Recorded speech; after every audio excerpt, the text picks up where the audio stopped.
बिस्मिल्लाहिर्रहमानिर्रहीम।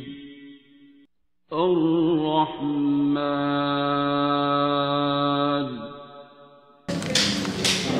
ऐसा thank you Umar शरीफ साहब, बहुत शुक्रिया, बाकी खैर मेहरबानी। बिस्मिल्लाहिर्रहमानिर्रहीम। मैं Shiraz Asnad as a finance secretary Lahore press club doctor Mohammad Javed को खुशामदीद कहता हूँ। आज का ये सेशन बेसिकली हमने जर्नलिस्ट और नॉर्मल लोगों के लिए रखा है, जिसका पर्पज़ ये था कि मौजूदा सूरत हाल में सहाफ़ी जिन हालात का शिकार और ख़ास तौर पे जो जॉब स्ट्रेस और वर्किंग स्ट्रेस से वो गुजर रहे हैं, उससे वो किस तरह नबरत आज़मा हो सकते हैं और किस तरह ख़ास तौर पे जो सूर्य रहमान थेरेपी और दूसरे तरीके हैं उससे वो वापस अपनी नॉर्मल ज़िंदगी में जा सकते हैं। मुख्तलिफ जर्नलिस्ट दोस्त जो हैं वो आपको पता है वर्किंग आवर्स होते हैं और आज वैसे भी हफ्ता है, बल्कि बहुत ज़्यादा पोलिटिकल एक्टिविटीज़ हैं। इमरान खान है, चेयरमैन सेनेट है, शहबाज शरीफ है, बाकी है बहुत ज़्यादा लोग जो आना चाह रहे थे उन्होंने यही कहा कि कुछ लेट हैं, कुछ की ड्यूटीज़ हैं, कुछ आ रहे हैं और जा रहे हैं, तो लोग आते रहेंगे चलते रहेंगे। मैं सबसे पहले तो लाहौर प्रेस क्लब के बिहाफ पे डॉक्टर साहब आपका बहुत शुक्रगुजार हूँ कि आपने हमें ये इज्जत बख्शी और ये सेशन जिसको मैं अपने टेन्योर के शुरू में करवाना चाहता था और अब मेरा टेन्योर खत्म हो रहा है और December is the last month for me as a finance secretary in this organisation. तो जनवरी से मैं इसको प्लान करना शुरू हुआ था और करते करते ये दिसंबर तक आ गया, मगर अल्लाह ताला ने इसी में हमारी भी बेहतरी लिखी थी कि ये आज हो। और जनवरी में वो सर्कमस्टांसेस नहीं थे जर्नलिस्ट के जो आज हैं, और हमने पिछले दिनों देखा कि हमारे बहुत ज़्यादा जर्नलिस्ट को व्हाइल परफॉर्मिंग देयर ड्यूटीज मुख्तलिफ सर्कमस्टांसेस का सामना करना पड़ा। और सबसे ज़्यादा हमने यहाँ पे अरशद शरीफ साहब की तस्वीर लगाई है, जिनको इतना स्ट्रेस पाकिस्तान में दिया गया फिजिकली मेंटली कि उन्हें पाकिस्तान छोड़ के जाना पड़ा और उसके बाद एक प्लान वे के तहत उनका कीनिया में मर्डर कर दिया गया। हमने ये देखा कि हमारी फेलो कलीग सदफ जो एक इंतहाई मेहनती खातून थी अपनी ड्यूटी के दौरान किस तरह PTI के मार्च में कंटेनर के नीचे आके जान से हाथ धो बैठी। और जब हम लोग दुनिया फानी से जाते हैं तो तब लोगों को आइडिया होता है कि क्या सर्कमस्टांसेस है। मैं नाम नहीं लूँगा, एक बहुत रिनाउंड पॉलिटिशियंस को मैंने कहा कि आप क्यों जर्नलिस्ट को पैसे देते हैं, तो उन्होंने कहा कि खैर definitely this is the wrong thing, मगर उनका कहना था कि जब आप कभी के खुशी या गमी में इनके घरों में जाएं तो फिर आपको आइडिया होता है। कुछ चीज़ें सेमिनार के दौरान भी और गाय वगैरह हम आपसे शेयर करते रहेंगे, मगर मुझे इसी दौरान में याद है तकरीबन रशीद साहब हमारे बड़े सीनियर फेलो हैं, एमफिल के सर्वे के लिए तकरीबन आज से कुछ साल पहले जब उन्होंने अपना जर्नलिस्ट के वेयर अबाउट्स के ऊपर एक सर्वे किया तो पता चला कि एवरेज एक जर्नलिस्ट जो है वो 20,000 सैलरी लेता है। तो 20,000 में भी आप इमेजिन करें, सिर्फ उस सर्कमस्टांस पे गौर करेंगे, किसी का किराए का घर है और बीवी बच्चे हैं और स्कूल में बच्चे पढ़ रहे हैं और आपने जॉब भी करनी है, पेट्रोल भी करना है, बाइक भी है, मेंटेनेंस भी है, बाकी चीज़ें, तो वो किस तरह 20,000 में सर्वाइव कर सकते हैं। तो दूर से हमें लगता है कि पता नहीं कितने तुमन खान है, कितने बड़े ऑफिसर हैं जो किसी भी ब्यूरोक्रेट को खींच देंगे, किसी को कहीं पे भी ब्लैकमेल कर देंगे, किसी से भी कोई भी क्वेश्चन पूछ सकते हैं। इनकी बड़ी बड़ी हेलो हेलो हेलो वो बहुत ज़्यादा स्ट्रेस से गुजर रहे हैं।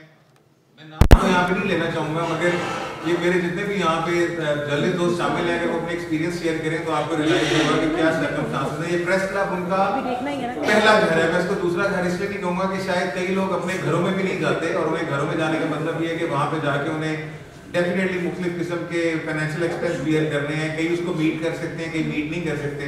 मगर जो सर्कमस्टांसेस जहाँ पे हैं उसमें उनका सुबह यहाँ पे आना, खाना पीना, बैठना, रहना, एक दूसरे की खुशी गमी में शामिल होना, ये उनका पहले घर से ज़्यादा बड़ा घर है। और हम यहाँ पे कोशिश करते हैं कि लाहौर प्रेस क्लब को उनके घर की तरह बात रखें, जो मैक्सिमम फेवर्स हम उन्हें यहाँ पे दे सकें। सर मैं थोड़ा सा आपके नॉलेज में लाते हुए ये बताना चाहूँगा कि लाहौर प्रेस की अपनी cafeteria is one of the biggest source of mingling of the journalist over here. हम हर महीने तकरीबन इसमें 10 लाख रुपए की सब्सिडी ऐड करते हैं। हेलो हेलो और कोई भी एक मेंबर हमारा यहाँ पे सिर्फ 25 रुपए से मिनिमम हेलो हेलो सब्सिडी दे रहे हैं। Hello hello hello hello hello hello और हम उन्हें हाँ ठीक है। सो हम उसे उससे पूरा करते हैं। और लाहौर प्रेस क्लब इस वक्त पाकिस्तान का वो वाहिद प्रेस क्लब है जो अपने मेंबर्स को लाइफ इंश्योरेंस देता है। पूरे पाकिस्तान में किसी प्रेस क्लब के पास ये फैसिलिटी नहीं है, और ये तकरीबन 1.25 करोड़ रुपए का एक एक्स्ट्रा बर्डन हमारे पे पड़ता है। मगर इसके बावजूद हम कोशिश करते हैं कि एटलीस्ट खुदा न खास्ता हमारे भी मेंबर्स अगर कभी अपनी ड्यूटीज़ के दौरान अपनी ज़िंदगी से हाथ धो बैठते हैं तो in case of accidental death उन्हें 2 मिलियन और in case of natural death उनकी फैमिलीज़ को हम 1 मिलियन देते हैं। ऑफ कोर्स वो उनकी लाइफ को तो हम वापस नहीं ला सकते, मगर एक ऐसी कंपनसेशन जो हम करते हैं। और मेरे पीछे ऐसे कई ऑर्गेनाइजेशंस के साफी यहाँ बैठे हुए हैं जिनके शायद इक्विपमेंट्स तो उन ऑर्गेनाइजेशन ने इंश्योर करवाए हों, मगर वो लोग इंश्योर नहीं हैं। और कई जगहों पे बिल्कुल हमें ऑर्गेनाइजेशंस मेडिकल इंश्योरेंस जो है वो देती हैं, मगर थोड़ा करीब कर। जी मैं से और कई जगहों पे ऑर्गेनाइजेशंस हमें मेडिकल इंश्योरेंस देती हैं, मगर कई जगहों पे अनफॉर्चुनेटली ये भी चीज़ नहीं है। मैं नाम नहीं लूँगा ऑर्गेनाइजेशंस का, मगर मैं उस चंद एक खुश किस्मत ऑर्गेनाइजेशंस में काम करता हूँ जहाँ यकम तारीख को सैलरी मिल जाती है, और अगर वो सैलरी गलती से कोई 2-4-5 दिन ऊपर हो जाए तो मुझे पता है कि मेरे घर का सिस्टम उससे किस तरह अफेक्ट होता है। मगर यहाँ पे कई ऐसे जर्नलिस्ट हैं जिनकी सैलरीज कई महीने लेट हैं, और उनके पास वो जो लोगों के राइट्स के लिए लड़ते हैं, लोगों के लिए अपना कलम उठाते हैं, अपना कैमरा उठाते हैं, उनकी तस्वीरें खींचते हैं, उनकी वीडियो बनाते हैं, उनके हम कदम चलते हैं। Unfortunately they are not able to get their own rights from the organisation. और मगर जब हम किसी ऑर्गेनाइजेशन में काम करते हैं तो वो जो मालिक है, जिसको हम अपनी ज़बान में सेठ कहते हैं, वो बदकिस्मती के साथ मुख्तलिफ सियासी जमातों और अहम जिसे लैंड माफिया का पैरोकार होता है, जो कभी तो हमें कहता है कि इसकी फेवर में नहीं लिखना और कभी हमें कहता है कि इसकी फेवर में लिखना है। तो हम उससे भी डिनाई नहीं कर सकते, क्योंकि अगर हम उस अहकामात की हुक्म अदूली करें तो उसका मतलब यह है कि हम जो चंद यानी अपना दिन रात एक करके कुछ कमा रहे हैं, हम उससे भी जाएंगे। और प्रॉब्ली उसके बाद कोई ऐसा बाली वायरस, कोई ऐसा अनफॉर्चुनेटली सिस्टम इस मैकेनिज्म में फॉल नहीं करता, ना गवर्नमेंट के लेवल पे ना प्राइवेट लेवल पे, जो हमें सपोर्ट कर सके। और ये प्रेस क्लब बाकायदा तौर पे मस्कन है उन बहुत ज़्यादा बेरोज़गार जर्नलिस्टों का, जिनको अल्लाह ताला इस प्रेस क्लब के ज़रिए किसी ना किसी दोस्त को जब मिलता है तो उसे पूछता है अच्छा क्या कर रहा है, फारिग है तो चला फलानी जगह पे नौकरी है, फलानी जगह पे अपॉर्चुनिटी है। तो बहुत ज़्यादा होता है। और हमारे में सबसे जो अनफॉर्चुनेटली एक महरूम तबका है वो उमर शरीफ साहब मेरी इस बात से एग्री करेंगे, फ़ोटो जर्नलिस्ट एसोसिएशन के रुए रवाएँ और प्रेसिडेंट हैं, जनरल सेक्रेटरी हैं, कि जो फोटोग्राफर है और जो कैमरा पर्सन है वो सबसे पिसा हुआ तबका है, जिसको जो सारा दिन जो प्रॉपर्ली अगर वो अपने एक्सपीरियंसेस शेयर करेंगे, मैंने उनसे रिक्वेस्ट किया तो उनकी कमर के और गर्दन के मोरे हिल गए हैं, वो कैमरे उठा के वो तस्वीरें बना के, और इसका कोई इलाज आज तक ना किसी ऑर्गेनाइजेशन ने उन्हें दिया ना कुछ दिया। और जो साइकोलॉजिकल इम्पैक्ट इसके हैं वो लहदा है, मिसिंग का इम्पैक्ट है, जॉब इनसिक्योरिटी है, स्पॉट पे पहुंचना है। शायद पुलिस कई जगहों पे इतनी जल्दी नहीं पहुंचती खबर मिलने के बावजूद, जितनी जल्दी ये लोग पहुंच जाते हैं और ये पहुंच के वहाँ पे सारा कुछ करते हैं। तो ये मल्टीपल फैक्टर्स हैं। दुनिया में ट्रामा के ऊपर बहुत ज़्यादा लोग बहुत कुछ काम कर रहे हैं। पाकिस्तान में अनफॉर्चुनेटली इस तरफ ना किसी ऑर्गेनाइजेशन ने तवज्जो दी है और ना किसी लोगों ने सिर्फ तवज्जो दी है कि वो क्या ऐसे एफर्ट्स हैं, क्या ऐसी चीज़ें हैं जो इन्हें करना है, और उसके जरिए इन्होंने कम अज़ कम ज़िंदगी बहुत अल्लाह के हाथ में है, मगर अपनी जितनी भी ज़िंदगी अल्लाह पाक ने इनको नवाजी हुई है उसमें ये अपनी ज़िंदगी को थोड़ी आसानी के साथ गुजार सकें। जो तकलीफ में ये उस ट्रामा की वजह से है, जो उस कंटिन्यूस स्ट्रेस की वजह से है कि घर कैसे चलाएंगे, नौकरी कैसे चलाएंगे। And trust me, we don't have 8 hours job. हम खुद कहते हैं, हमें कहा जाता है कि अगर 8 घंटे की नौकरी करनी है तो आप कोई कहीं पे क्लर्क जाके भर्ती हो जाए। और ट्रस्ट मी, कई लोगों ने ये कैमरा मैनी रिपोर्टिंग छोड़ के, फोटोग्राफी छोड़ के रेडिया लगाई है, और वो कहते हैं कि हम बड़े खुश हैं और इससे ज़्यादा पैसे कमा रहे हैं। बहरहाल मैं नबी नाम के डॉक्टर की राह पे राय नहीं होना चाहूँगा। मैं सबसे पहले सर आपसे गुजारिश करूँगा कि हमें इज्जत बख्शें और प्लीज़ स्टेज पे तशरीफ आएँ। डॉक्टर साहब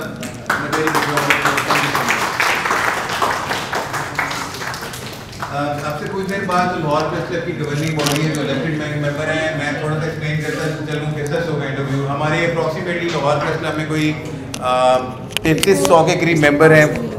यहाँ पे ऐसे करूँ 3300 के करीब मेंबर हैं, और उन 3300 मेंबर्स में से अभी हमारे पास तकरीबन 8000 के करीब मेंबरशिप पेंडिंग्स है। हमारे पास स्पेस नहीं है कि हम उन्हें अकोमोडेट कर सकें। लाहौर प्रेस क्लब हर मेंबर से एनुअली सिर्फ 1000 रुपया लेता है, और 1000 रुपये के अगेंस्ट में हम उन्हें कैफेटेरिया की फैसिलिटीज़ है, वी हैव जिम, यहाँ पे एक पीछे हमारे पास लॉन है। एक ज़माने में शिमला पहाड़ी जो थी वो प्रेस क्लब का हिस्सा है, वहाँ पे वो अपने किसी भी फैमिली मेम्बर्स का फंक्शन कर सकते हैं।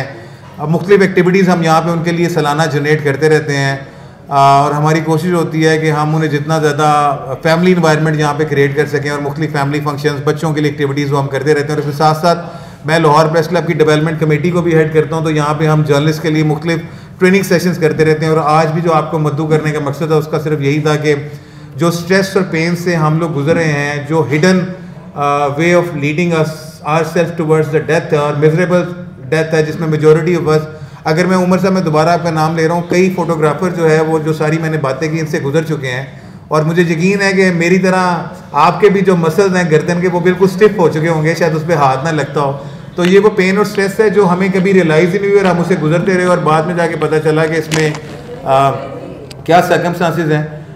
मैं वरा साहबा, आप चूँकि खुद भी जर्नलिस्ट रही हैं और हमारी प्रेस क्लब की मेंबर भी हैं, तो मैं आपसे गुजारिश करूँगा कि आप इस सेशन को लीड करें और इसमें जो आपके अपने एक्सपीरियंसेस हैं उसको शेयर करें, और फिर जो हमारे एक दो गेस्ट स्पीकर्स हैं उनको बुलाइएगा। फिर हम इसको जल्दी चलाएंगे क्योंकि डॉक्टर साहब से हम रिक्वेस्ट करेंगे कि वो फिर अपनी एक्सपर्टीज से शेयर करें। अभी कुछ देर बाद प्रेसिडेंट लाहौर प्रेस क्लब आजम चौधरी वो तशरीफ ला चुके हैं, डॉक्टर साहब से मैंने उनकी मुलाकात करवा दी है, वो बाकायदा तो हमें ज्वाइन करेंगे।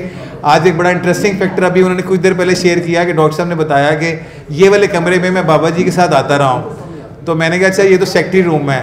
तो जब हम आज़म के कमरे में गए जो प्रेसिडेंट हैं, तो आज़म ने कहा कि ये साथ वाले कमरे में जब मैं सेक्रेटरी था तो बाबा जी मुझसे आके मिलते रहते थे। तो ये एक बड़ा इंटरेस्टिंग फैक्टर मुझे आज पता चला कि वो प्रेस क्लब उनसे मिलने आते थे और उनका बड़ा अच्छा ताल्लुक रहा है आज़म के साथ भी। तो I am requesting you to please come and join us and officially start this inauguration. Thank you.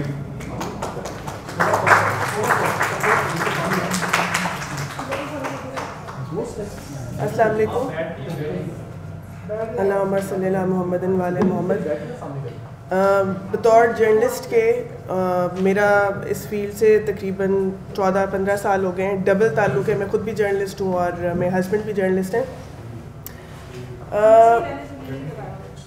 मैं ये महसूस करती हूँ कि इससे पहले कि हम ख़ुद ख़बर बन जाएं कुछ चीज़ों को और कुछ मामलात को जिनको पाकिस्तान में इन पर्टिकुलर अहमियत नहीं दी जाती, जिसमें वो ज़हनी दबाव शामिल है जो कि जर्नलिस्ट 24 घंटे उसमें से गुजरते हैं। TRPs के लिए, रेटिंग्स के लिए, ब्रेकिंग न्यूज़ के प्रेशर के लिए अपनी जानों को दाव पे लगाते हैं। और जिस तरह शिराज ने आपको बताया कि कोई लाइफ या फैमिली लाइफ तो इनकी बिल्कुल भी नहीं होती, क्योंकि इस जॉब की कोई टाइमिंग्स नहीं है।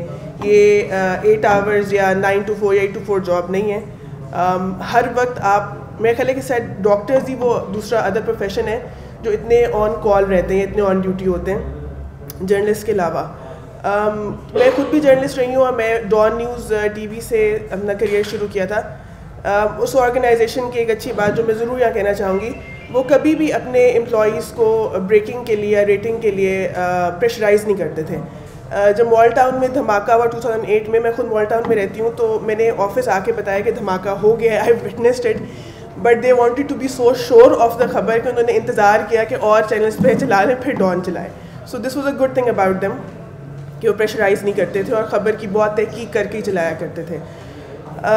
इतने सालों में जो ट्रिकल डाउन इफ़ेक्ट होता रहा इस हेक्टिक लाइफस्टाइल का, जो मेरे हस्बैंड का भी था और मैंने भी उसे कुछ अर्सा एक्सपीरियंस किया, तो उसकी वजह से मैं डॉक्टर्स उसको साइकोलॉजिकली PTSD डायग्नोज करते थे, पैनिक अटैक्स, एंग्जाइटी अटैक्स आप कह लें। और मैंने उसके लिए तमाम दवाइयाँ भी लीं, आई वेंट थ्रू थेरेपी। मैंने अपना लाइफस्टाइल कम्प्लीटली चेंज किया। I lost 10 kg just to get this out of the way कि वो हार्मोनल इम्बेलेंस की वजह से शायद ये सब हो रहा है। And I was a very happy person. मेरे मतलब माशाल्लाह आई वॉज मैरिड, मेरे 2 बच्चे थे। I was working again with Indus news TV as a producer. लेकिन उस वक्त जब मुझे फ़िज़िकली शायद मैं अपनी हर तरह से हेल्थ और दवाई पीक पे थी, मुझे उस वक्त वर्स्ट पैनिक अटैक्स और एंग्जाइटी अटैक्स ने हिट किया और to the point that I was forced to stop my job. और मेरे पास कोई उम्मीद रह नहीं गई हुई थी किसी भी चीज़ की तरफ। और मैं बिल्कुल ऑनेस्टली बात करूं तो मैं अल्लाह ताला से भी कुछ नहीं काफ़ी फेथलेस हो चुकी हुई थी, क्योंकि तमाम नमाज़ों, दुआओं, सदक़ात जो भी आपका सब प्रोसीजर होता है, उसके बावजूद मुझे कुछ फ़र्क महसूस नहीं हो रहा था। तो मेरा एक क्लास फेलो एक डॉक्टर है आजकल ऑस्ट्रेलिया में, उसने मुझे कांटेक्ट किया। उसने मुझे कहा कि I feel that something is wrong with you और मैं सेंस करता हूँ, तो ये एक सूरह रहमान थेरेपी है, इसको तुम ट्राई करके देखो। तो मैंने उससे कहा कि मेरा नहीं ख्याल कि anything is going to work for me, I tried everything and I am still going in a downward spiral. तो उसने कहा कि इसका सिर्फ एक प्रोगेटिव है कि तुमने लोगों को अनकंडीशनली माफ़ करना है। तो मैंने उसे कहा कि आई डोंट थिंक दैट 3-4 लोग ऐसे हैं जिनको मैं माफ़ कर सकती हूँ, उनका बहुत डैमेजिंग इफेक्ट रहा है मेरी ज़िंदगी पे। उसने कहा कि देखो सोच लो, थिंक अबाउट इट, इसी से इसकी एफिकेसी जो है वो इम्प्रूव होगी। तो आई टुक माई टाइम बिकॉज मुझे नज़र आ रहा था कि I am not getting any better. तो मैंने इसको फेथलेसली 7 दिन सूर्य रहमान थेरेपी को किया और तीसरे चौथे दिन मैंने महसूस किया कि जो मुझे एक पैनिक की फीलिंग रहती थी वो आहिस्ता आहिस्ता सबसाइड हो गई है, बल्कि वो है ही नहीं। And it was alarming for me because I had lived with that feeling for 16-17 years by that time. तो 7 दिन के बाद मेरा depression, anxiety attacks, whatever it was, वो कम्प्लीटली इट हैड ख़त्म हो चुका था, it had gone away and I slowly started coming back to my normal life. अब ये तो वो फिज़िकल एस्पेक्ट्स थे जो इस थेरेपी ने मेरे मैनिफेस्ट किए मेरी बॉडी में और माइंड में। इसको एक दफ़ा करने के बाद आपका DNA लेवल पे आई फील के चेंजेस आने शुरू होते हैं जो कि स्लोली बट श्योरली मैनिफेस्ट करते हैं और यू विल स्टार्ट सीइंग कि जो आपके अंदर कोई भी शख्सी कमज़ोरियाँ या इस तरह की हैबिट्स जिन पे आप शर्मिंदा भी होते हैं वो होती हैं या हो सकती हैं, वो आहिस्ता आहिस्ता सबसाइड होनी शुरू हो जाती हैं और आपको खुद तो शायद ना पता चले लेकिन आपके इर्द गिर्द के लोग इस बात की गवाही देना शुरू कर देते हैं कि you not the same person any more, या you don't have anger problems any more, you not aggressive any more like that. तो आई फील के जो जर्नलिस्टिक हमारी जो बरादरी है उसके ट्रॉमा को, उसकी पेन को, या उसके जस्ट द फैक्ट जब आप बॉम्ब ब्लास्ट कवर करते हैं when you see so much gore and blood, because Shiraz has been a crime reporter and I have a view of how he used to report. जब वो गोश्त के टुकड़े चिपके हुए होते दीवारों पे and this is how you see the human body being disembodied, तो उसके बाद जो आपके दिमाग पे उसका असर पड़ता है, जो आप ट्रॉमा से गुजरते हैं उसको कोई एड्रेस नहीं करता।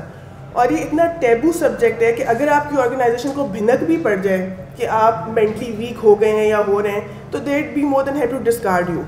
इस खौफ की वजह से बहुत सारे लोग इस बारे में बात नहीं करते, इसको ब्रिंग अप नहीं करते और बहुत सारे लोग तो खैर थेरेपी और एक्सपेंसिव मेडिकेशन को अफोर्ड ही नहीं करते।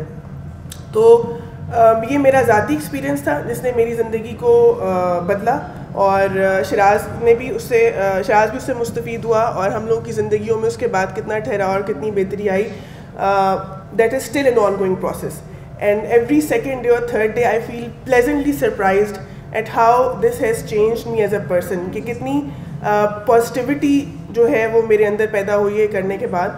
और I would highly recommend this कि इस वक्त जितने भी सहाफ़ी और हर एक को जो भी बंदा जॉब करता है, वर्क स्ट्रेस तो is a part of their life. So this is although this is a journalistic platform and I am grateful to the press club कि उन्होंने ये इस प्रेसिंग इशू को एड्रेस किया जिसको ना तो आपकी ऑर्गेनाइजेशन एड्रेस करती है और ना ही कोई फ्री हेल्पलाइन या कोई मेंटल हेल्थ के लिए पर्टिकुलरली जर्नलिस्ट का जो प्रोफेशनल होता है एक्सपीरियंस उसके लिए कुछ मौजूद है। तो I am grateful for that और I like to call upon Faria Bukhari to share her wonderful experience with अस।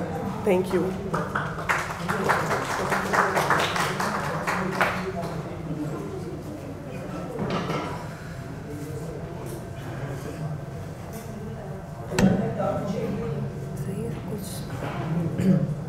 अस्सलाम वालेकुम।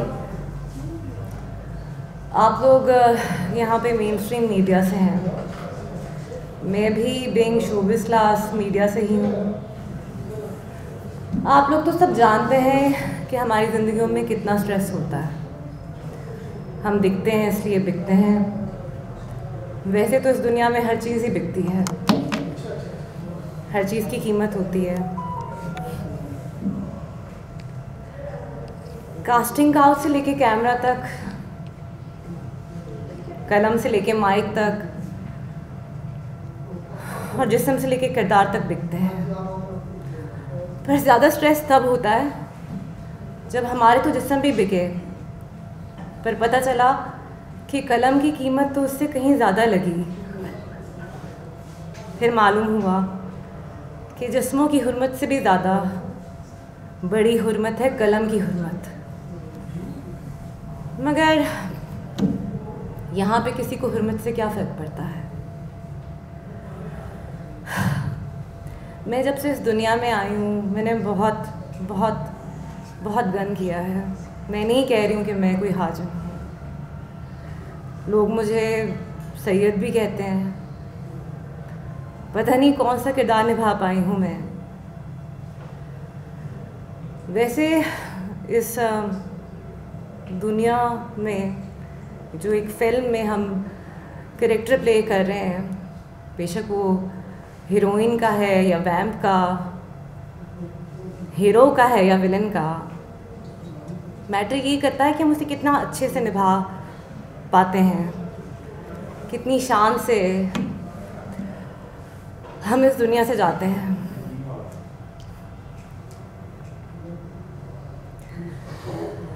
इस करियर में, रेटिंग की रेस में, नंबर 1 की रेस में, ड्रामा फिल्म की रेस में इतना स्ट्रेस होता है कि उसको कोप अप करने के लिए आप ड्रग्स का सहारा लेते हैं, छोटे दोस्तों का सहारा लेते हैं, टेम्पररी मोहब्बत का सहारा लेते हैं, पैसे का सहारा लेते हैं, फेम का सहारा लेते हैं।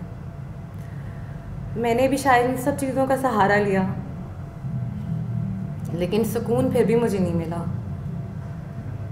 सुकून मुझे मिला तो उसमें मिला जो कि डे 1 से मेरे साथ था, जो कि हमेशा से मेरा इंतज़ार कर रहा था, मगर शायद मैं बहुत बिज़ी थी उसकी तरफ देखने के लिए। मैं जब इस दलदल में डूब रही थी तो मुझे सर जावेद मिले। उन्होंने मुझे अनकंडीशनल प्यार किया, इतना प्यार किया कि कब अंदर बाहर से चेंज कर दिया मुझे पता ही नहीं चला। उन्होंने मुझे सूरत रहमान थेरेपी कराई, उन्होंने मुझे मेरे अल्लाह से मिलाया, और जिसको अल्लाह मिल जाए तो उसको क्या चाहिए फिर। मुझे ऐसी गुनहगार को भी उन्होंने पाक कर दिया, मेरे अल्लाह ने इतना साफ़ कर दिया कि अब मुझे किसी चीज़ का कोई डर नहीं है, किसी चीज़ का, किसी इंसान का कोई खौफ नहीं, क्योंकि मेरा अल्लाह मेरे साथ है। मैं मंजिल पे नहीं हूँ, लेकिन कम से कम उन्होंने मुझे सही रास्ते पे तो खड़ा कर दिया है। कम से कम मैं झूठी मोहब्बतों में या झूठे दोस्तों में सुकून तलाश नहीं कर रही, क्योंकि मेरा बेहतरीन दोस्त मेरे साथ है, जो मुझसे सबसे ज़्यादा प्यार करता है, जो मुझे हमेशा सपोर्ट करता है और मुझे कभी अकेला नहीं छोड़ता।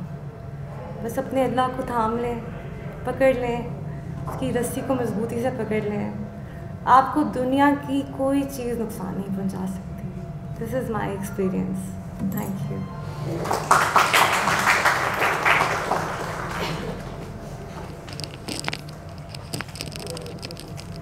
Thank you so much, Faya. And now we'd request Dr. Javed to come and talk about the dua with us, specifically for the security and mental peace of the journalistic society. Thank you.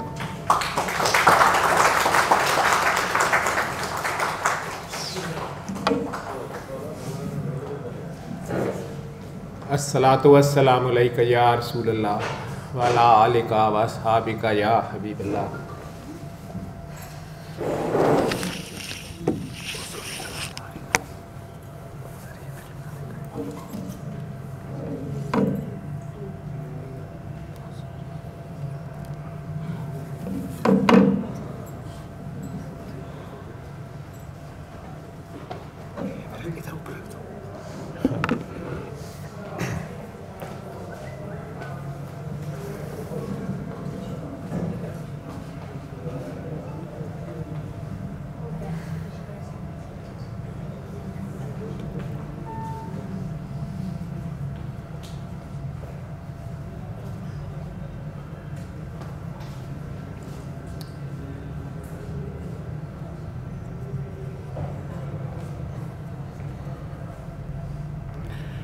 बेटे,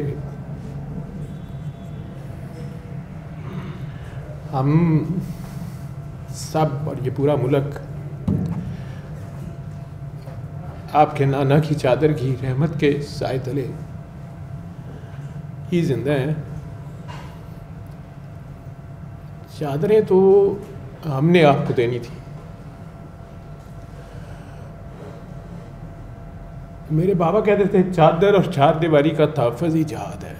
मुझे समझ तो नहीं थी इस बात की, मैं तो 35 साल का एक डॉक्टर था।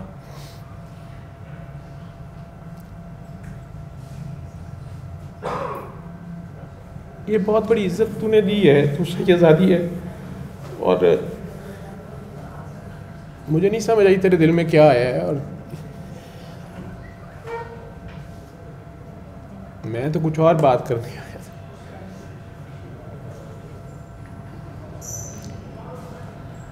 अल्लाह आप सब की और हम सब की चादर सलामत रखे और इस चार दीवारी को सलामत रखे।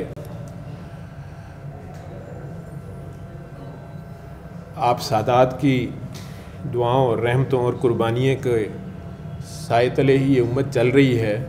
एवं नहीं किसी ने कहा कि ये सब तुम्हारा करम है आका, कि बात अब तक बनी हुई है और आप उनकी आल औलाद हैं।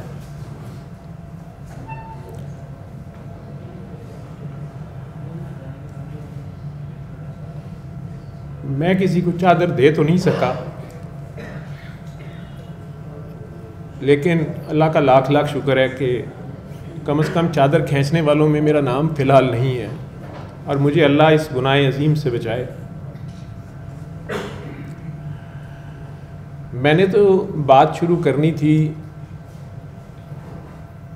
सबसे पहले प्रेस क्लब वालों का, मीडिया वालों का, सहाफ़ियों का, हक़ और सच पे डटने वालों का, हक़ और सच को अयां करने वालों का, अंधेरों में रोशनी की किरण बखेरने और दिखाने वालों का। आप सबका बहुत शुक्रिया इस इज़्ज़त अफ़ज़ाई के लिए। मैं जो तकरीर सोची थी या बात सोची थी वो तो भुला दी काकी ने मुझे चादर दे के और बात किसी और तरफ चली गई। लेकिन बहरहाल आप सबका शुक्रिया, मेहरबानी, आपकी मोहब्बतों का आपने बुलाया। अरशद शरीफ से बात शुरू हुई और हसनात ने अपनी स्पीच में सारा ज़िक्र भी किया किन किन मुश्किलों से आप सब लोग गुज़रते हो, कैमरामैन से लेके रिपोर्टर तक, क्राइम रिपोर्टर से लेके मीडिया के मुख्तलिफ़ शोबों के रिपोर्टर्स भी, जूनियर से लेके सीनियर सीट तक, और फिर मालिकान और मुख्तलिफ़ स्ट्रेसेस जिनसे आप गुज़रते हैं। तो उसमें हम सब लोग अपनी अपनी सकत, अपनी अपनी हिम्मत और अपनी अपनी समझ बूझ, अपने अपने किरदार के मुताबिक मुख्तलिफ़ किस्म के दबाव को बर्दाश्त करते हैं और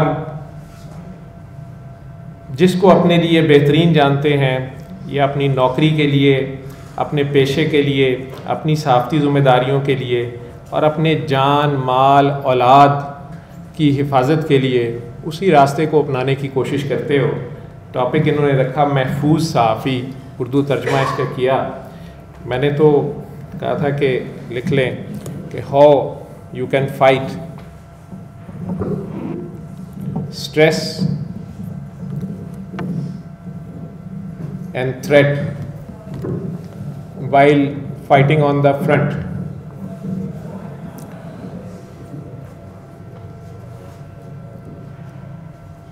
कहने को मैं मेडिसिन का प्रोफेसर हूँ, सर्विसेज हॉस्पिटल में इंटेंसिव केयर जैसे शोबे में सारी ज़िंदगी गुजारी है, इंतहाई निगहदाश्त में। सूरह रहमान, बाबा जी सैयद मखदूम सफदर अली बुखारी का एक मैसेज, जिन्हें आप लोग पीर काकी ताड़ के नाम से आप लोगों का ही दिया हुआ नाम है, NNI का या खुशनूद अली खान और ज़िया शाहिद साहब का, तो उन्होंने उसी नाम से कॉलम भी लिखने शुरू कर दिए उन्हीं की अखबारों में। किसी ने पसंद किया, किसी ने नहीं, किसी को समझ आई, किसी को नहीं। उसी दौरान मैं भी उनसे एक हादसाती तौर पे मिला और इस पैगाम को एक डॉक्टर होते हुए जब इससे फैज़याब हुआ, एड्स और काले यरकान जैसे मुजी वायरसेस जो थे उनसे अल्लाह ने मुझे शिफा दी, तो मैंने ज़ुबान की ज़कात समझते हुए इस पैगाम को बेलौसी बेगर्जी से आप लोगों तक पहुंचाने की एक टूटी फूटी कोशिश की पिछले 20 सालों में।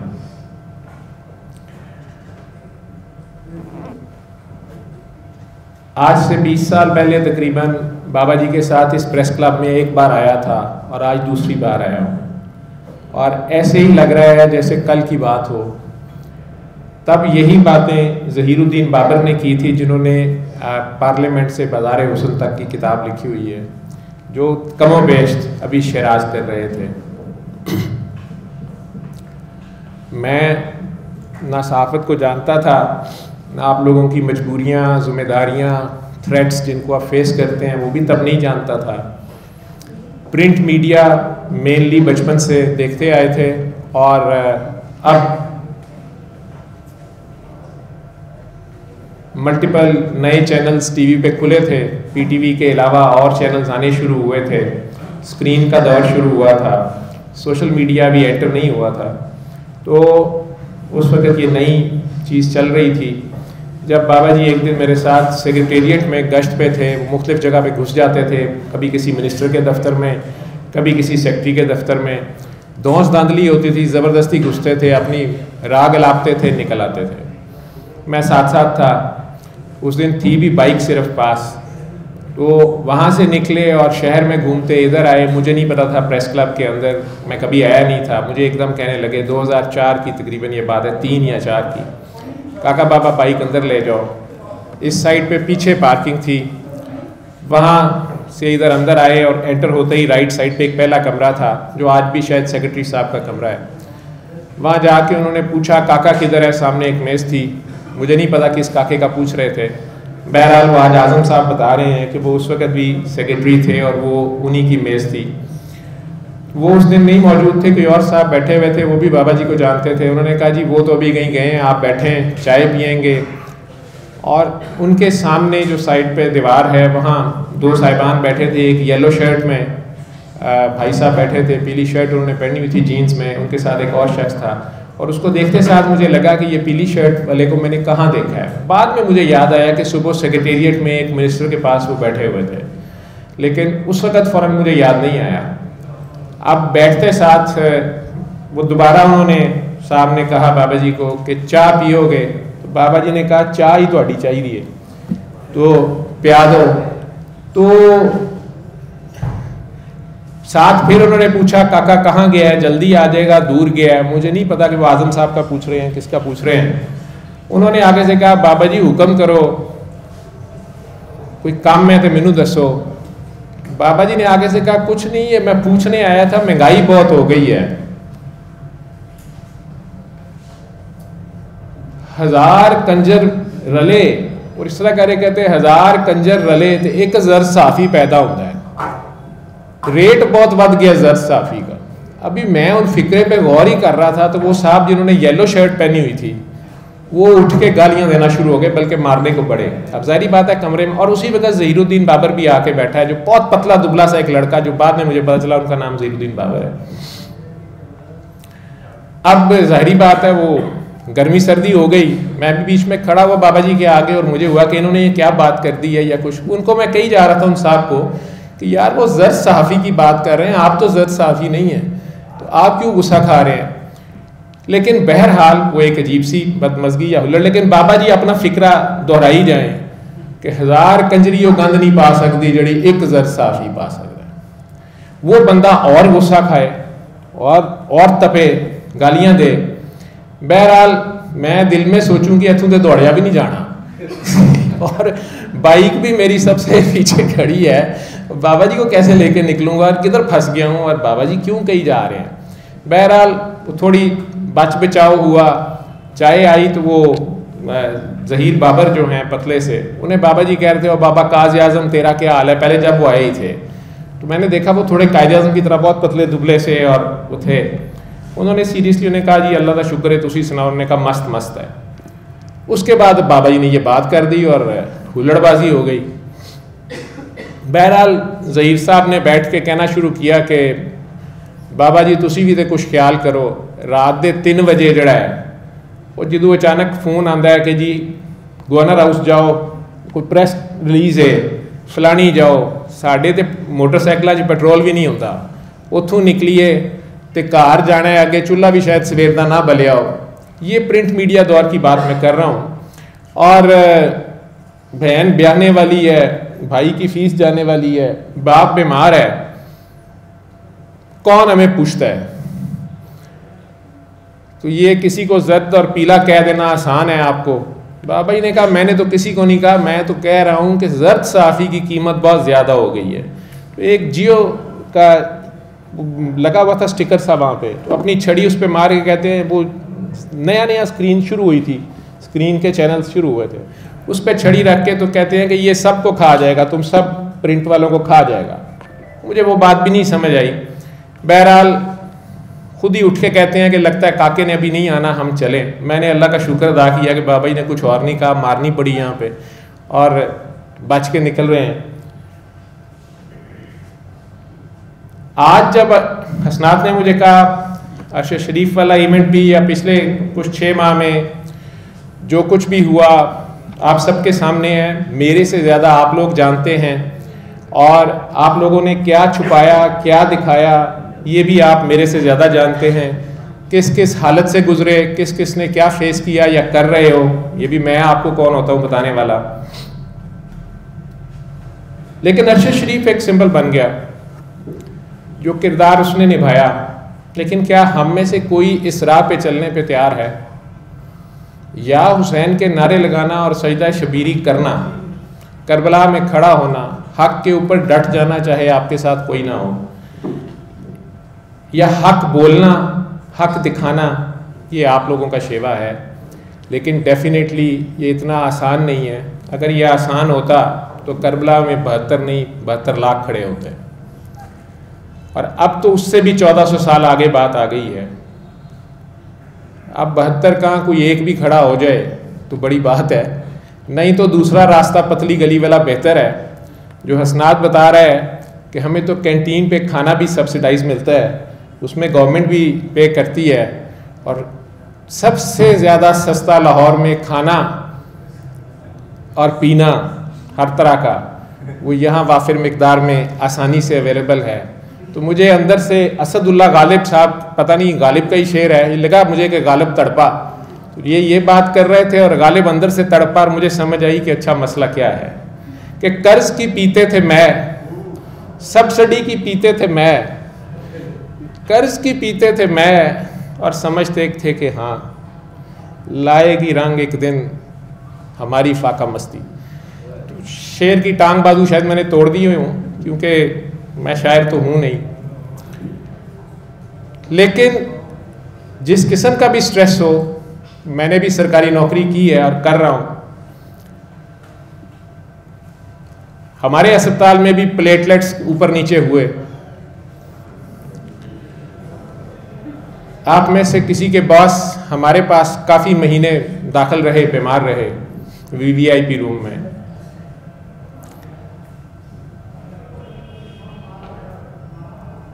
लेकिन इस सारे माहौल में अगर कोई डट जाना चाहता है, कोई वाकई हक बोलना, क्योंकि सरकार दो आलम कह गए कि बेहतरीन जहाद जाबिर सुल्तान के सामने कलमा हक कहना है। कहने को तो बात फारिया बुखारी सारी कह गई है कि हर शय की यहाँ कीमत है और हम सब बिकते हैं। फ़र्क सिर्फ करेंसी का है, फ़र्क सिर्फ रेट का है। उसके फिक्रे मेरे कानों में गूंज रहे हैं कि कास्टिंग काउच से कैमरे तक, कलम से माइक तक,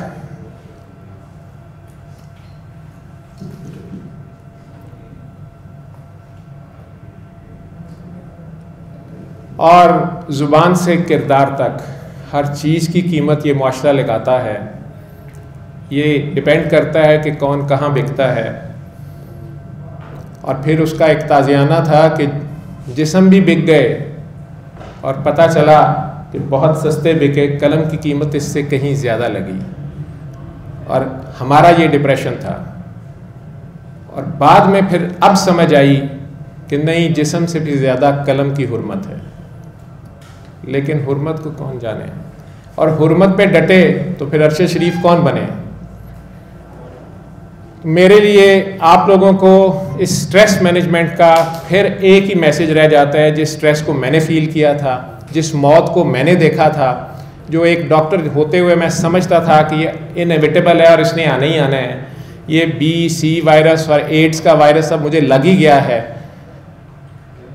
तब मुझे सूरह रहमान का जब ये मैसेज मिला, और एक ही आयत आज भी अंदर आते हुए जब आप ये बात कर रहे थे, एक ही मैसेज, एक ही इशारा मेरे पास था, फला खौफुन अलैहिम वला हुम यहज़नून। उन्हें ना कोई खौफ होता है, ना कोई एंजाइटी होती है, और ना कोई गम होता है, ना कोई डिप्रेशन होता है। कौन होते हैं ये वो होते हैं जो उसके यार होते हैं, जो उससे यारी निभाते हैं। अब फारिया कह रही थी कि आखिर सुकून उसी में मिला जो पहले दिन से मेरे साथ था और उसी ने यारी निभाई। ना झूठे दोस्त काम आए, ना नशा काम आया, ना गोलियां काम आई, ना किसी भी किस्म के कोई और फेम, रेटिंग, पैसा कोई काम ना आया। इस डिप्रेशन से डॉक्टर्स भी, हम भी दवाइयाँ देते हैं, उन दवाइयों को अगर देखें तो वो भी नशा है। उसको आप नशे के तौर पे इस्तेमाल करते रहें, वो आपके मसले का हल नहीं है। लेकिन वो अल्लाह जिसको हम सब कहते हैं, हम में से ज़्यादातर कहते हैं कि हम अल्लाह को मानते हैं, लेकिन ये हकीकत है कि हम नहीं मानते हैं। मुझे आपके एक सीनियर जज साहब ने कुछ अर्सा पहले ये बात कही, उनका बच्चा बीमार था तो उन्हें मजबूरन मेरे पास आना पड़ रहा था इस्लामाबाद से लाहौर। जब बच्चा तो बेहतर हो गया, क्योंकि वो हरकत भी ऐसी थी, वो जो बोलता था वो अगर सामने आ जाता तो लोगों ने मार देना था जिस हालत में वो था, तो वो तो उसमें से निकल आया, बैरिस्ट्री करके आया था। तो अब वो मुझे समझाने लगे कि डॉक्टर साहब ये फिक्रा आप बहुत बोलते हैं कि हम सब कहते हैं हम अल्लाह को मानते हैं लेकिन हम नहीं मानते हैं। तो देखें, किसी ने सुओ मोटो नोटिस ले लिया ना, उन दिनों सुओ मोटो का बड़ा रिवाज था, तो किसी ने सुओ मोटो ले लिया, पूरी कौम के ईमान को जो है ना जी वो डाउटफुल कर देते हैं कि हम कहते हैं कि हम अल्लाह को मानते हैं लेकिन हम नहीं मानते हैं। तो आप ऐसे ना कहा करें। तो मैंने उन्हें कहा कि जज साहब,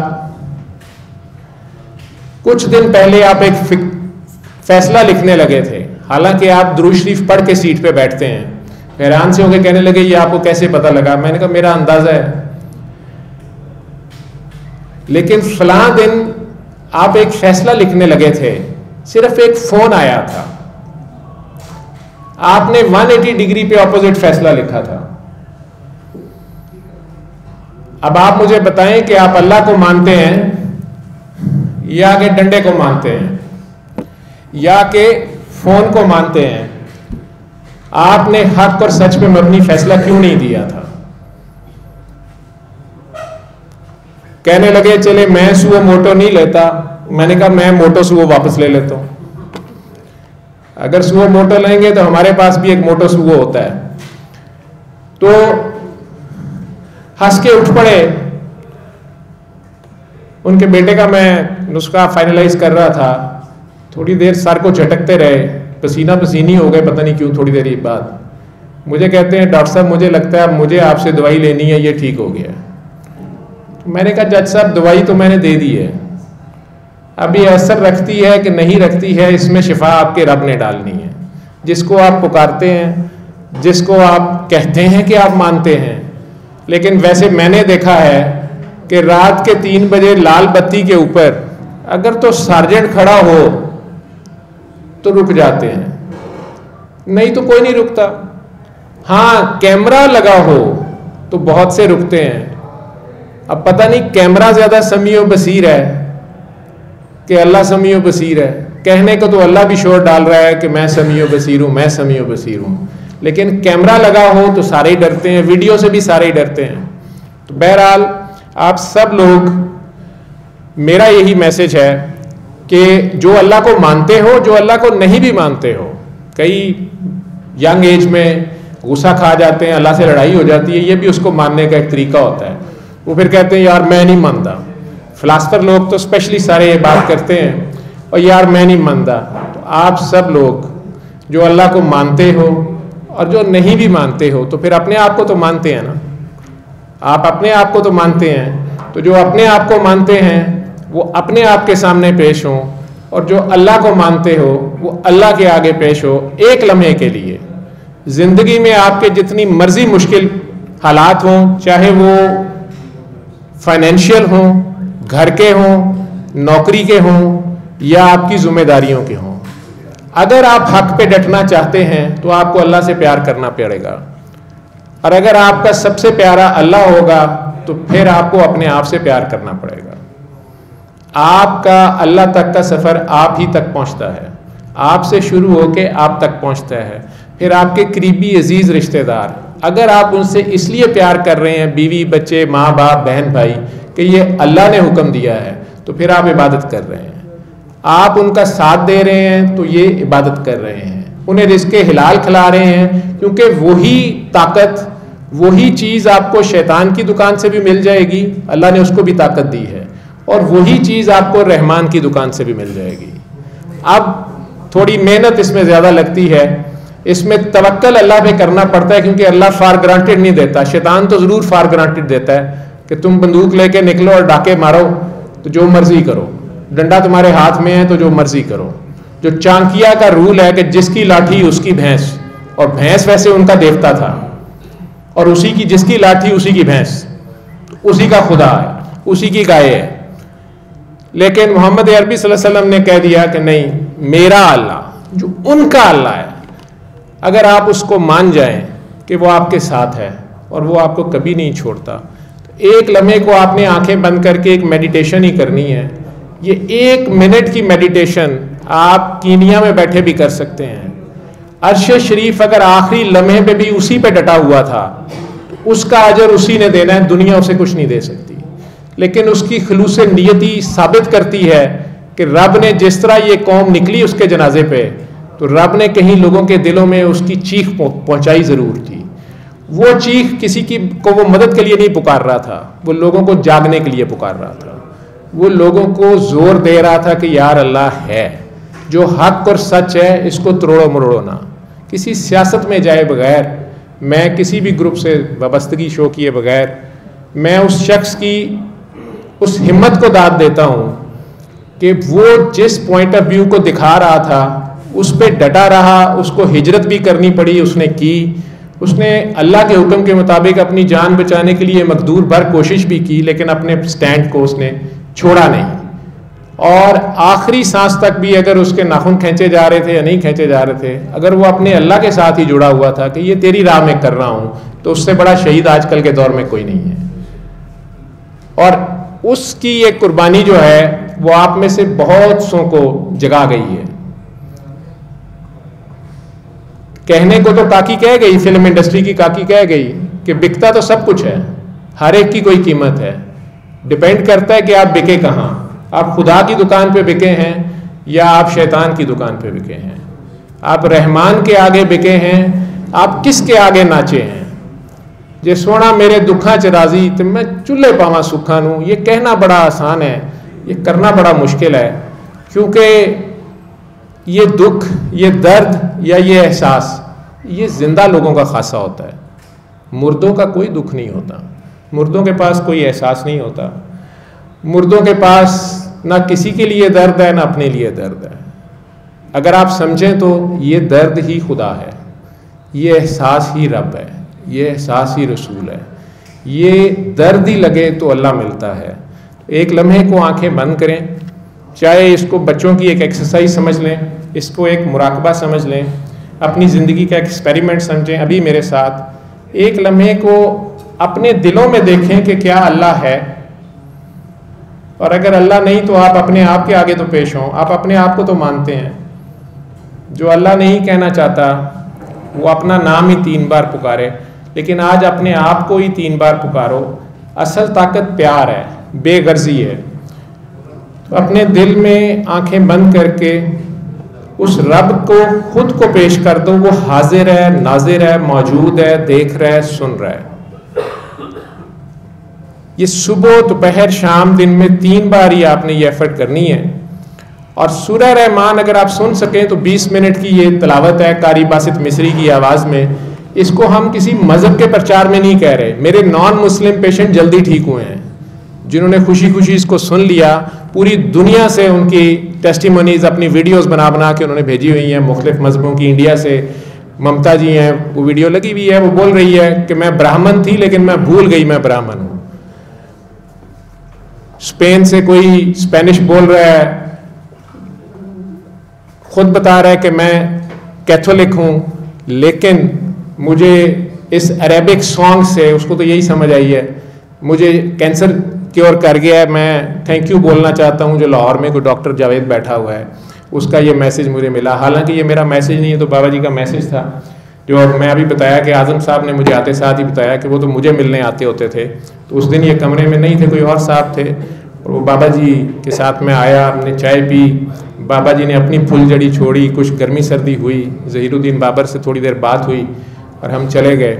उसके बाद आज यहाँ आया यही मैसेज लेके जिससे मैं खुद फैज़याब हुआ। इसी को हम दुआ कहते हैं, मेडिटेशन कहते हैं, या थेरेपी जो कह रही थी फारिया कि इससे वो मुस्तफ़ीद हुई। कैंसर से लेके ज़हनी दबाव तक, किसी भी मर्ज़ के लिए, एड्स से लेके आपके मुआशी मसाइल तक, आपने उसके आगे पेश होना है। वो असल ताकत आपके अंदर है। एक बार आप उस ताकत से जुड़ गए तो वो जो स्ट्रेंथ आपको मिलती है वो आपको किसी किस्म के खौफ और दबाव से आज़ाद करती है। आप डट जाते हैं। वो जो बात है फला खौफुन अलैहिम वला हुम यहज़नून, इन्हें फिर ना कोई खौफ रहता है, ना कोई गम रहता है, ना कोई डिप्रेशन रहती है, ना एंजाइटी रहती है। वो मसला बहुत छोटा रह जाता है, आपका ध्यान अपने रब की तरफ हो जाता है, क्योंकि हमारी रूह कमज़ोर हो जाती है जब इसका ध्यान अपने खालिक मालिक से हट जाता है, सिर्फ और सिर्फ अपने मसाइल, अपने पैसों, अपने छोटे छोटे प्यारों की तरफ चला जाता है। लेकिन आपका असल प्यार आपका खालिक और मालिक होना चाहिए। कभी आपने गौर किया है, हम पैदा होते हैं और थोड़ा 2-4 साल के होते हैं तो हमें कोई बता देता है कि यार तुम जावेद हो, और मैं आज तक मैंने माना हुआ मैं जावेद हूँ।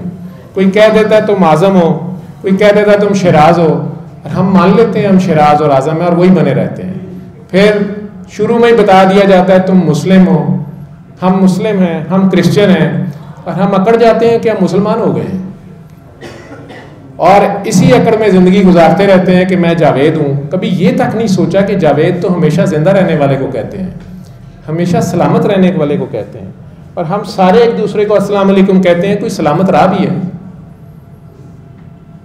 हाँ, अर्श शरीफ रह गया सलामत। कहता है ना, जिस शान से कोई मक्तल में गया वो शान सलामत रहती है। ये सलामती है क्या? कहने को तो पूरा पाकिस्तान दुरूद शरीफ सरकार को भेजता रहता है। पूछो तो क्या कर रहे हो? तस्बीह पकड़ी होती है, सरकार नो दुरूद सलाम कलना पे। मैं कहता हूँ पाकिस्तान में सलामती है, आपके पास है सलामती? जो आप भेज रहे हैं वो तो खुद सरापा सलामत हैं। कहते डॉक्टर साहब तुसी दरूद पढ़न तो मना करते पे, अस्तगफिरुल्लाह। मैं कहा जी मैं नहीं मना कर रहा, मैं तो आपसे पूछ रहा हूँ कि ये जो आप कह रहे हैं हम भेज रहे हैं, ये आपके अपने पास है? आपने किसी भूखे को खाना खिलाया है? किसी ज़रूरतमंद को उसके चेहरे से देख के उसके कहने से पहले कोई मदद की है? किसी प्यासे को, किसी गिरे हुए को उठाया है? किसी प्यासे को पानी पिलाया है? किसी नंगे को ढांपा है? किसी यतीम, बेवा, मस्कीन, मुसाफिर, कैदी की मदद की है? और फिर आपने कहा कि इसका अजर, इसका सवाब सरकार को भेज दे मौला। पत्थर खा के, दांत शहीद करा के कभी दुआ दी है या कि बदला लिया? बच्चे ज़िबा करा के कभी दुआ दी है कि नहीं नहीं नहीं नहीं मैंने माफ़ किया, सलामती रहे? घर आए कातलों को कभी घोड़ा जोड़ा शरबत दिया है? फिर तो ये सलामती है, फिर तो तुम सलामती भेज रहे हो। और अगर तुमने थप्पड़ के बदले में थप्पड़ और गोली के बदले में गोला चलाया है, लेकिन साथ तुम ये अरबी भी पढ़ी जा रहे हो, पढ़ी जाओ, लेकिन ये ज़रूर सोचो कि तुम्हारे पास भी कुछ सलामती है जो तुम भेज रहे हो।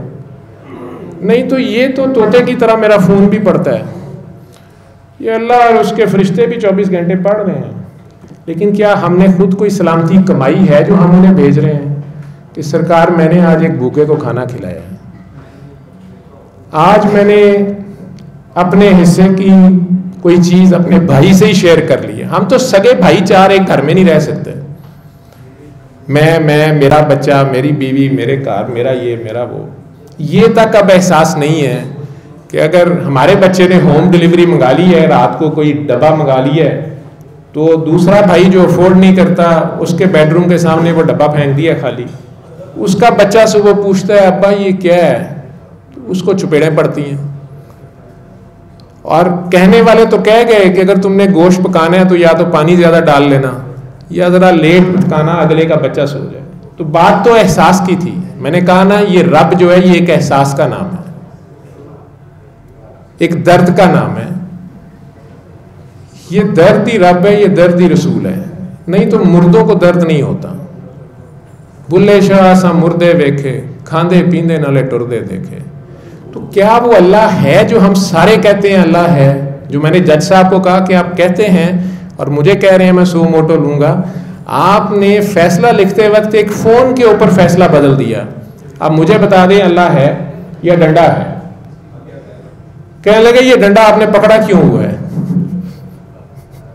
मैं क्या जी, कहते हैं ये छड़ी का क्या राज है? मैं कि ये वो छड़ी नहीं है जो कहते छड़ी रे छड़ी गले में पड़ी। ये गले में पड़ने वाली तो नहीं है, लेकिन चले ये भी एक तरीका इलाज है। या यूं कह लें कि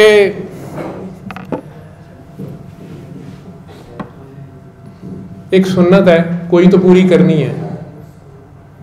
मैंने भी हाथ में लकड़ी रख ली और क्या करता। वैसे कभी ये हथियार रहा है, इस्लाम की पहली तलवार रही है, अब ये हथियार है। मुझे याद रहता है कि अलिफ या एक मैं नहीं हूं, मैं जीरो हूं, एक कोई और है। मेरे होने का जो ये जोम है, ये जो गलत फहमी है मुझे बचपन से, घर वालों ने कह दिया तुम जावेद हो और मैंने मान लिया। घर वालों ने कह दिया तुम मुसलमान हो, मैंने मान लिया। 4 नमाजें पढ़ ली तो मैं अपने तई अबू बकर अली उस्मान से गई, उनके बराबर ही मुसलमान हो गया। ठीक है, तो मेरा ख्याल है कि हमें सबसे पहले अपने आप को पहचानना है। जिस तरह इस टेलीफोन सेट में जो आप लोगों के पास भी है, मेरे पास भी मुख्तलिफ हैं, हर कंपनी ने उसमें अंदर पता नहीं कितनी ऐप्स की होती हैं। आप उसमें से कुछ इस्तेमाल करते हैं। आज सुबह ही अपडेट हो रहा था तो लिखा आ रहा था 457 अपडेटिंग ऐप्स। तो मैं बेटे को हैरान हो गया, पता नहीं कोई वायरस आ गया है। कहता नहीं बाबा ये वायरस है, वायरस नहीं है, ये कंपनी ने इतनी डाली हुई है लेकिन आपको इस्तेमाल करनी नहीं आती। और मैंने कहा यार अब तो साल हो गया, नए मॉडल आ गए, ये अपडेट क्यों कर रहे हैं? उसने कहा बाबा वो अपनी प्रोडक्ट का बड़ा ध्यान करते हैं। तो मैंने कहा यार फिर अल्लाह भी हमें अपडेट करता होगा, अल्लाह भी हमारा ध्यान रखता होगा, जिस किसी ने भी हमें बनाया है। और ये सारी ऐप्स हमारे में भी होंगी, जो हम किसी और में समझ रहे हैं ज़्यादा है या उसमें ज़्यादा है, वो ऐप्स शायद हम ऑन ही नहीं करते। कहते बाबा जी बड़े पहुंचे ने, बाबा जी भी साढ़े तरह थले डिगे ने, पहुंचे सारे ही सन एको ही बाबा सी, बस उन्होंने कहा सी यह काम ना करे। वो साढ़े तरह तजर्बा करना जरूरी समझते सन, उन्होंने काम कर लिया तो इतने आगे बादशाह लग गए। तो उन्हीं बाबा जी के अंडर हम हैं सारे, वो एक ही बाबा हैं सबके। तुम सब एक ही आदम की औलाद हो और तुम में से बेहतर वो है जिसको मेरी हया है, हू रिगार्ड्स द गॉड मोस्ट। लेकिन या जिनको मैंने फजीलत दी, ये भी एक पहलू है। जैसे मैंने आले मूसा को, आले इब्राहीम को, आले नूह को, आले इमरान को फजीलत दी, या खामन को बीवी पे फजीलत दी। और तमन्ना भी ना करना, ये लॉज हैं, जब इन्हें वायलेट करते हैं तो हम फंसते हैं। और तमन्ना भी ना करना कि वो फजीलत तुम्हें मिले जो मैंने दूसरों को दी। ये ख्वाहिश भी होना कि मैनू भी मिराज होए, ये भी गुस्ताखी है। तो व तुइज़्ज़ो मन तशाओ व तुज़िल्लु मन तशाओ का मतलब ये नहीं था कि आप करबला बर्पा करके कह दें व तुइज़्ज़ो मन तशाओ, ये जाली वोट डाल के आप सीट पे आके कह दें व तुइज़्ज़ो मन तशाओ व तुज़िल्लु मन तशाओ। आप लोगों के इलेक्शन की तरफ से नहीं मैं कह रहा, मैंने सुना है अभी के इलेक्शन फिर हो रहा है, अल्लाह आप सबको कामयाबी दे। लेकिन ये जिनको उसने इज्जत दे दी वही ऊपर रहेंगे, और जिनको उसने कहा कि तुम नीचे रहो वो नीचे ही रहें, वो उनके गुलाम ही रहें, तो इसी में उनकी इज्जत है। बाकी मेरे पास एक ही मैसेज है कि अल्लाह है, और अगर नहीं है, आप में से कुछ फिलासफर ऐसे होते हैं, ये बंदे उनका तजर्बा ऐसा है, तो फिर कम से कम आप तो हैं। तो मेरे साथ मिल के ये मेडिटेशन या ये दुआ 1 मिनट का आपने करना है तजर्बा। तो आंखें बंद कर लें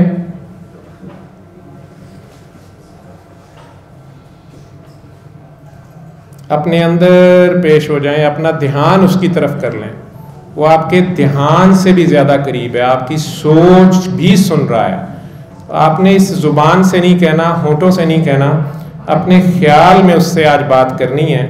अपनी ज़िंदगी का ये एक लम्हा उस ताकत को दें जो आपके अंदर है, उसका कनेक्शन है।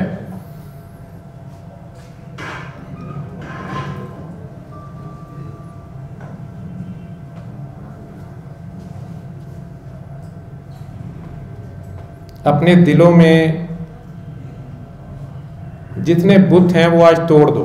अगर एक भी बुत होगा तो अल्लाह नहीं होगा वहाँ पर। ये जान के, माल के, औलाद के, इज़्ज़त के, शोहरत के, लालच के, हुस्न के, जवानी के, मैं के जितने बुत हैं, खलिश के, ख्वाहिशों के, शिकवों के, शिकायतों के, रंजिशों के, बदलों के, इंतकाम के, नेकियों के, पारसाइयों के, मजलूमियत के बुत, ये सब आज तोड़ के एक लम्हे को उसके आगे खुद को पेश करें कि आप हैं और आपका अल्लाह है।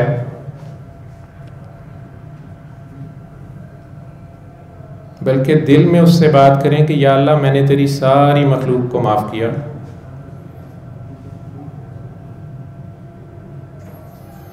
तू मेरे दुश्मनों पर भी करम कर, फजल कर, रहम कर, बरकत कर। मैंने सबको माफ़ किया, तू भी सबको माफ़ कर दे। और अगर मेरा भी कोई फेल ऐसा है जिससे किसी का दिल दुख गया, किसी की आह लग गई मुझे, अगर किसी की आह मुझे नहीं माफ़ कर रही, तो या अल्लाह मेरी नेकियों में से जितना जुर्माना तू मुनासिब समझता है उस बंदे के खाते में लिख दे और उसके दिल में मेरे लिए रहम डाल दे। और जो नेकियां बच जाएं वो पूरी इंसानियत के गुनाहगारों पे बांट दें। हम सारे ही गुनाहगार हैं। अब अपनी नेकियों के बोझ से आज़ाद होके अपने गुनाह लेके फ़ख्र से उसके सामने जाओ, जैसे बच्चा भी पैम्पर गंदा करके माँ के आगे जाता है। आप ज़िंदगी में जितने मर्जी मजबूर हो जाएं, एक बार ज़रूर उसके आगे जाइएगा। वो आपके अंदर है, आपको कहीं नहीं जाना पड़ेगा। एक लम्हे को उसको पुकारिएगा ज़रूर। वो तो बड़ा तड़प के कह रहा है कि मुझे अपने जलालो इकराम की कसम, फ़िरौन ने मुझे पुकारा ही नहीं, मैंने अब भी उसे माफ़ कर देना था। तो ख़ुद को आज उस रहमान के आगे पेश करें जो गुनाहगारों से बहुत प्यार करता है, शदीद प्यार करता है। रहमान कहते ही उसे हैं जो जालिम को भी माफ़ करना चाहता है। उस जालिम और मजलूम को एक ख़ास वक्त तक बराबर डील करता रहता है कि यार तू कभी तो मेरी तरफ आएगा। तो अपने गुनाहों समेत फ़ख्र से उसके सामने खड़े हो जाएं। वो गुनाह जो सोच के भी रूह कांप जाती है कि शुक्र है कोई आ नहीं गया, कोई वीडियो नहीं बन गई, किसी ने देख नहीं लिया। बल्कि माँ बाप देख लें तो कहते हैं तुम आज मर गई हमारे लिए या मर गए हमारे लिए, आज से घर ना आना। वो वहीं खड़ा होता है और कह रहा होता है यार तू गंद मार लिया, कोई गल नहीं, तू आजा मेरे को, आजा, मैं तेरा इंतजार कर रहा हूं। आपको दुनिया छोड़ दे वो नहीं छोड़ता, वो आपका इंतजार कर रहा है, देख रहा है, सुन रहा है, हाजिर है, नाजिर है। और अगर वो नहीं है तो फिर आप जरूर हैं। तो अपने दिल में जितने प्यार से 3 बार उसको आवाज दे सकते हैं, उसके जाती नाम से उसको आवाज दें। अपने दिल में, अपने ख्याल में, जुबान हिलाए बगैर, होंठ हिलाए बगैर।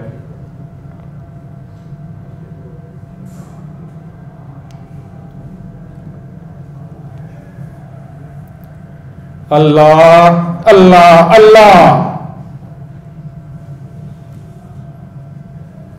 आंखें बंद ही रखें और दिल के कानों से सुने। नूर की बारिश ही बारिश है कि वो क्या कह रहा है। आप हैं, अल्लाह है, और वहीं कहीं ये आवाज़ है।